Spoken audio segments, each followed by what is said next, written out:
Isang pinagpalang araw sa ating lahat. So, ngayon is March 14, 2023. So, ngayon is ipagpapatuloy natin yung ating nasimulang series ng ating devotion. Itong mga nagdaang araw at ito yung tinatalakay natin para sa isang buong linggo. So, itong series na to is Growing in Faith and Trust. So, nag-grow tayo dun sa ating faith, pananampalataya. Nag-grow tayo dun sa ating trust, sa tiwala.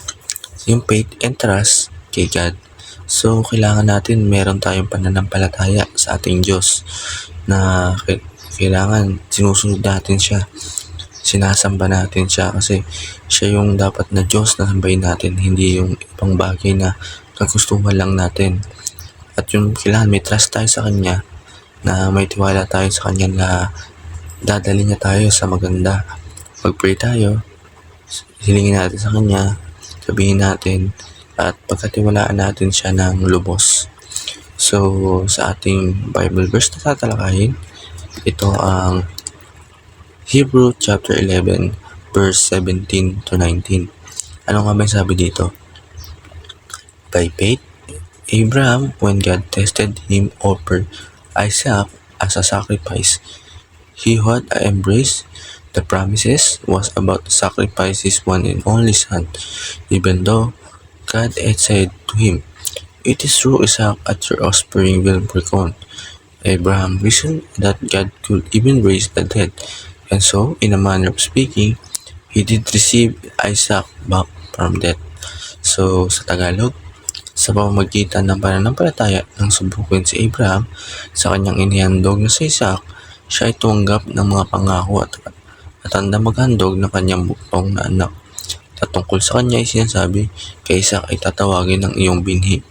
Tinuturing niya na maging mula sa mga patay na maaaring buhayin ng Diyos sa isang tao at mga talinghagang panalita na muli niyang tinanggap. So, ayun ang Bible verse natin. So, para lubos lumawak yung ating talakayan, tayo ay dadako sa ating unang katuruan. Ang una sa ating katuruan is, God tests our faith to the fullest. Yun.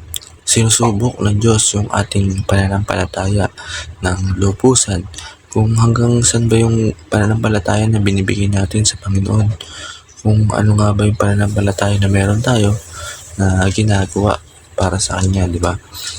So, sa pangalawa, obedience is an expression of utmost faith.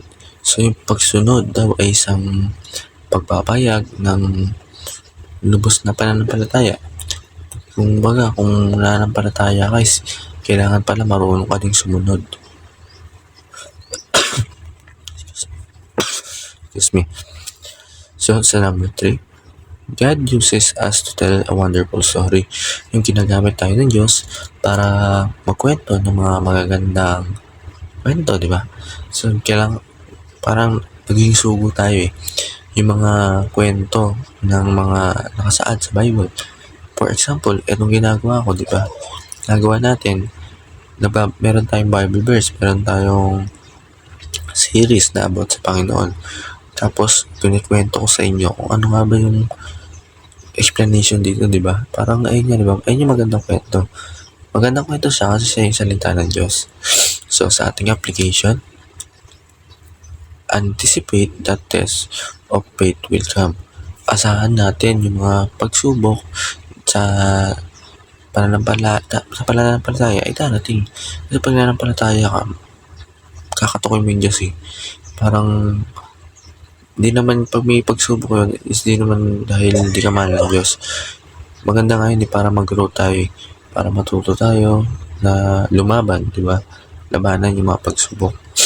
So sa ating pangalawa, prepare to express faith in God to the utmost. Yun, maganda tayong ipahayag yung pananampalataya sa Diyos ng sukdulan. So sa last, make God renew in our lives. Gawing kilala natin yung Diyos sa ating buhay. Kilalanin natin yung ating Panginoon kung ano siya. Tapos, ayun nga, diba? So, sa ating series, why do we need to anticipate prepare ourselves for the testing of our faith. So sa ating kasunod, please comment sa ating comment section para makashare tayo ng word of God. And ayun lang po, maraming salamat sa panonood and God bless to all.